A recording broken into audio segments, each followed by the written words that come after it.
पंजाब में क्या होगा आम आदमी पार्टी का? देखिए, ये प्रेडिक्ट करना बहुत मुश्किल है। पंजाब उनका बेस्टियन है, दिल्ली उनके हाथ से निकल चुकी है। लेकिन क्या ये प्रेडिक्ट किया जाए कि भारतीय जनता पार्टी वहां ऑपरेशन लोटस चला करके उनकी जितने विधायक हैं उनको तोड़ेगी? क्या इसको रूल आउट किया जा सकता है? कोई भी इसको रूल आउट करने की पोजीशन में नहीं होगा।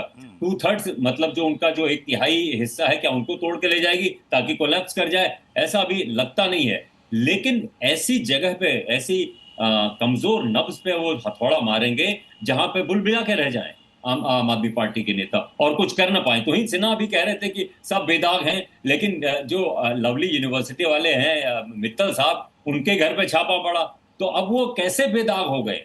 ये बड़ा बड़ा अजीब सी बात है। वहां असम में जो है मुख्यमंत्री, वो उन पर करप्शन के चार्जेस लगते हैं, बीजेपी में आ जाते हैं तो वो बेदाग हो जाते हैं। दरअसल भारतीय जनता पार्टी की भी अभी कोई नैतिकता बची नहीं है, जैसे आम आदमी पार्टी की कोई नैतिकता नहीं बची थी। आ जाए सब मजबूती से हमारे साथ आ जाएं, जो हमारे खिलाफ है वो देशद्रोही है, जो हमारे खिलाफ है हिंदू द्रोही है। इस तरह की नई राजनीति हमको सबको भुगतना पड़ रहा है। जी ठीक है, राजेश जोशी सर मैं आपके पास आऊंगा। कुछ श्रीवास्तव सर, मेरी आवाज शायद आप तक क्लियर पहुंच रही होगी। अब सवाल यहां पर यह है कि आज इसके बाद अब अरविंद केजरीवाल के लिए कितने बड़ी चुनौतियां आप देखते हैं, और खासतौर पर जहां पर एकमात्र जगह सरकार है वो है पंजाब में, वहां पर क्या चैलेंजेस, चुनौतियां हैं आम आदमी पार्टी और अरविंद केजरीवाल के लिए? नहीं, बहुत चुनौती है, खास तौर से ये देखते हुए कि पंजाब की जो उनके सांसद थे 7 थे, 6 खत्म हो गए, सीचेवाल साहब बचे हुए। दिल्ली में उनके 3 सांसद थे, मतलब 2 ही बचे हुए हैं। तो बहुत बुरी स्थिति में है इस समय आम आदमी पार्टी। और पंजाब ये सिर्फ इसलिए हुई है कि उनका केंद्र उन्होंने अपना पंजाब बना रखा, और पंजाब कितना संभलेगा नहीं संभलेगा ये वक्त बताएगा।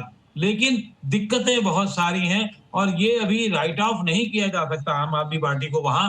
लेकिन ये जरूर है कि बहुत कमजोरी की स्थिति में। दूसरी स्थिति ये है कि पंजाब में अन्य विपक्षी दल जो है वो बहुत मजबूत नहीं है, बहुत अच्छी स्थिति में नहीं है। इसलिए भला ही आम आदमी पार्टी को वहां राहत मिल जाए, लेकिन राष्ट्रीय स्तर पर उसका जिस तरीके से खत्म होना शुरू हुआ है वो बहुत ही खतरनाक है। और वो भी एक राष्ट्रीय पार्टी है, सुमंत के पास, ये राष्ट्रीय पार्टी है, ये ध्यान रखना होगा हमें। जी ठीक है, मैं कुछ सर मैं आपके पास आऊंगा। सुमंत हमारे सहयोगी इस वक्त जुड़े हुए, उनके पास कोई बड़ी अपडेट है इस वक्त? सुमंत। देखिए प्रत्युष, अभी जितनी भी हम चर्चा करें उसमें हम एक पहलू और है जिस पर हमें चर्चा करनी चाहिए, वो है कांग्रेस पार्टी। देखिए पंजाब और दिल्ली दोनों जगह आम आदमी पार्टी सत्ता में आई। इन दोनों ही राज्यों में आम आदमी पार्टी, अगर आप देखें तो मुकाबला आम आदमी पार्टी वर्सेस कांग्रेस था, यानी कांग्रेस की सरकार रही, चाहे पंजाब में हो दिल्ली में हो। तो अब आप देखिए कि हम बीजेपी का जिक्र तो कर रहे हैं, लेकिन कांग्रेस के नजरिए से भी ये कोई एक बड़ी घटना आप कह सकते हैं, क्योंकि दिल्ली में कांग्रेस कहां है? जो कांग्रेस लगातार शीला दीक्षित के नेतृत्व में लंबे समय तक दिल्ली पर राज किया, आम आदमी पार्टी जब खड़ी हुई, कांग्रेस के आज एक भी विधायक दिल्ली में नहीं है।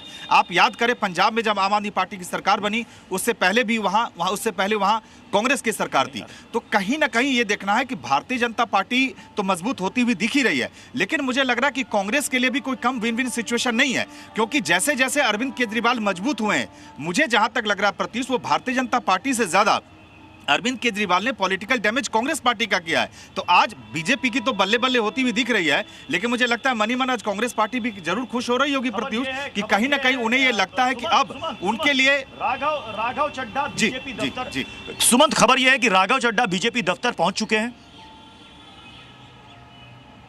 अब बिल्कुल देखिए, ये पहले से ये खबर आ रही थी कि उनकी मुलाकात होगी। प्रेस कॉन्फ्रेंस के बाद ही ये खबर आ रही थी कि बीजेपी के राष्ट्रीय अध्यक्ष नितिन नवीन से राघव चड्ढा और तमाम सांसद मुलाकात कर सकते हैं। देखिए पूरी अगर आप घटनाक्रम के क्रोनोलॉजी को देखिए, कॉन्स्टिट्यूशन क्लब में प्रेस कॉन्फ्रेंस होता है, उसमें 3 MP बैठते हैं, राघव चड्ढा, अशोक मित्तल, संदीप पाठक। लेकिन उसके बाद जैसे ही वो प्रेस कॉन्फ्रेंस खत्म होता है, उसकी थोड़ी देर बाद ही ये खबर आती है कि बीजेपी के राष्ट्रीय अध्यक्ष नितिन नवीन से भी पार्टी कार्यालय में मुलाकात होगी। प्रत्युष, इसके मायने क्या है? मुलाकात तो हो रही है, अब आप समझिए कि कितनी प्लानिंग के तहत ये चीजें हुई कि सेंट्रल लीडरशिप को भनक नहीं लगी, इतनी बड़ी पार्टी में टूट हो गई, और इस तरह से कि प्रेस कॉन्फ्रेंस हुई और मुलाकात भी नितिन नवीन से हो रही है। मतलब साफ है, ये सियासी खिचड़ी लंबे समय से पक रही थी। 2 सांसदों की नाराजगी तो पब्लिक डोमेन में थी, राघव चड्ढा और स्वाति मालीवाल, लेकिन जिन 5 सांसद जो गए हैं, ये बड़ा झटका। और सबसे इंपॉर्टेंट 2 बात, अभी इसी सत्र में कुछ ही दिन पहले राघव चड्ढा को हटाकर उसी अशोक मित्तल को आम आदमी पार्टी ने डिप्टी लीडर बनाया राज्यसभा में, और उसके लिए बाकायदा अरविंद केजरीवाल ने राज्यसभा के चेयरमैन को चिट्ठी लिखी थी। 15 अप्रैल को उनके घर पे ईडी की छापेमारी हुई, उसके बाद तमाम आरोप लगे। तो बहुत सारी ऐसी घटनाएं हैं जो अगर आप कड़ियां जोड़े तो आपको सियासी जो इसके जी। संदेश है वो बिल्कुल स्पष्ट देख रही है।